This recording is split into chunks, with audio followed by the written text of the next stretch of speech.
The difference in the maximum scores remains at just 1 pin in favour of the European captain.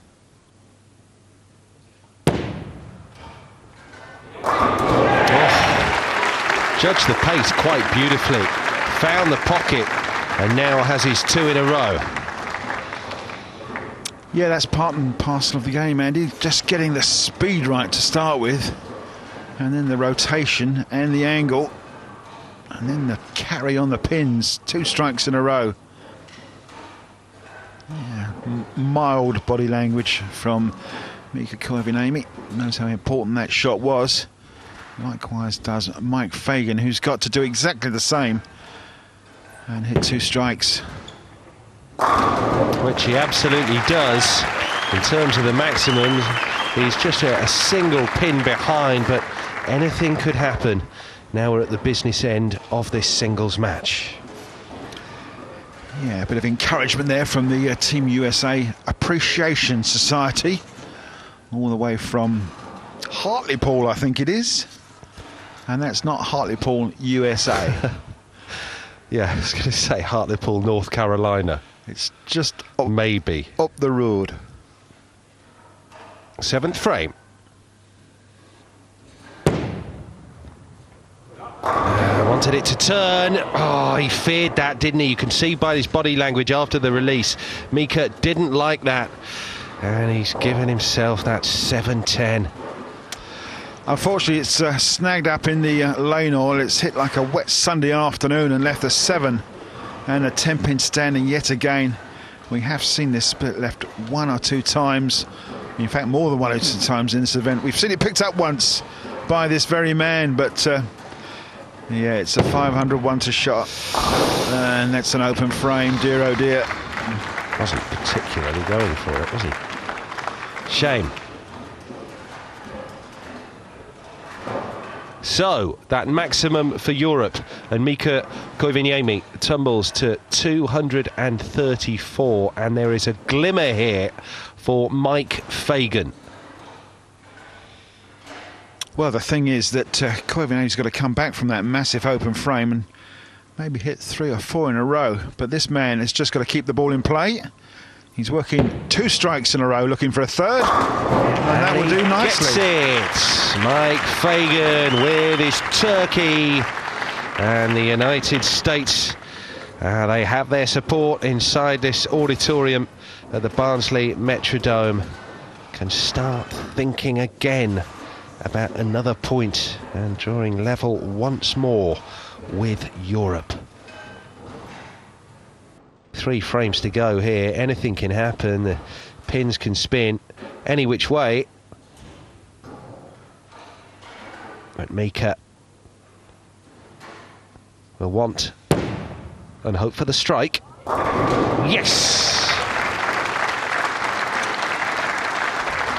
Shoots himself a 10, but there wasn't an awful lot of difference between that shot and the 7-10 that he left in the previous frame, which unfortunately may well be, or could be, the match loser.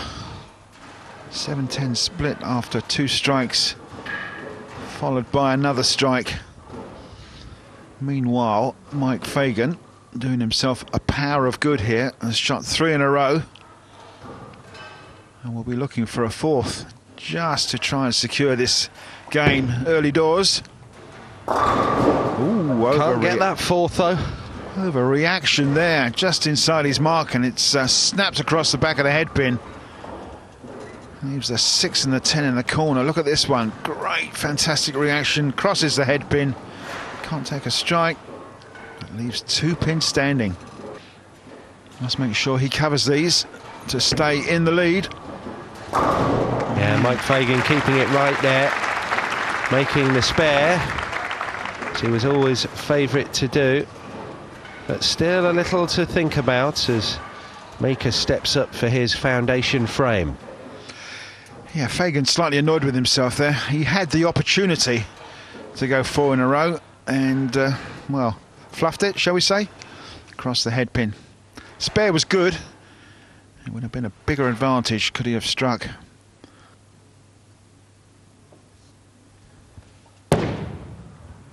5 strikes in this match for Mika Koivuniemi. Make it 6. Yeah, nice looking shot from Mika. They're in the foundation frame, frame number 9. He's setting himself up in this game. 6 strikes, 2 spares, and that horrible 7-10 open frame, which may well be very, very costly. But he's given himself a chance. If Fagan doesn't strike here, it's going to be so close. Oh, messenger time. Well, we haven't seen him let through the door, have we, in quite a while in this Weber Cup. Was left on the latch there, though. He kicked it open. Crikey. A light pocket hit, 7-pin goes, 10-pin standing. But a little nudge from, is it the head pin? The messenger? No, it's not. It's the 6-pin that hits it. And it's 10 in the foundation frame. This game is set up for a 1-frame shootout in the 10th frame. And Team USA have the advantage.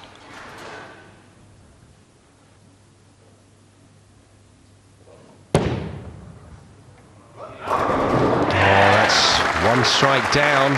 Couple more required for Mika.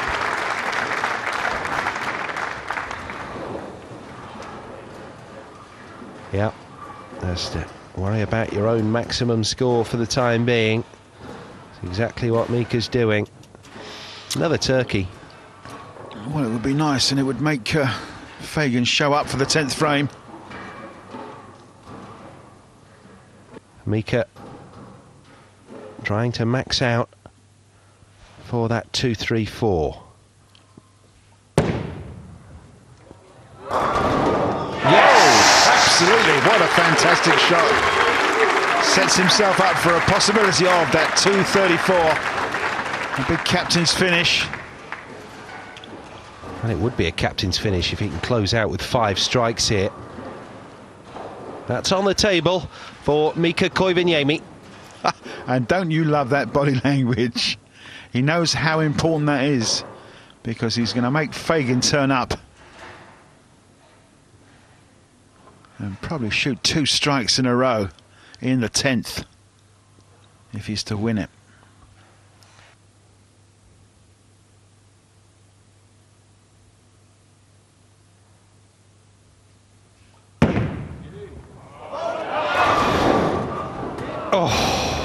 Yeah, nudged the 7. 10 didn't oblige, so he can't quite close out with a run of 5 in a row. So, Mr. Fagan, it's up to you to claim this point for the United States. 233 for Mika, and they were very important strikes in the 10th frame, 9th and 10th. In fact, if you'd put a strike in there where that 7-10 was, he would have had about 7 in a row, wouldn't he?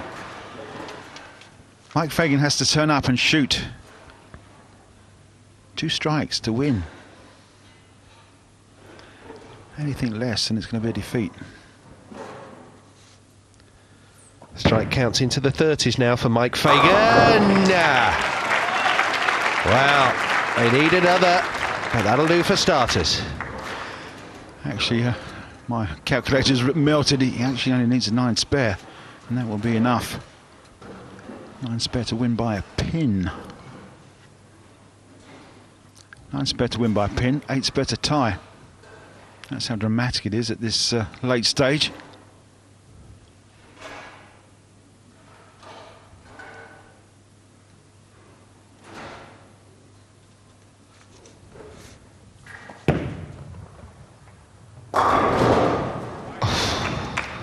It's the 9 spare. Can you believe it? Wow. All kinds of drama, as we may have anticipated,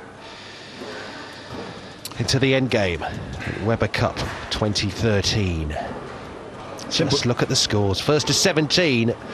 Just to remind you, they'll be the team that wins. Simple story. Spare the 10-pin and win by 1.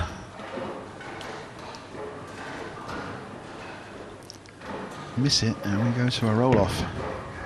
There it is, you heard the shout, yes, yes, yes, that's the victory for Team USA.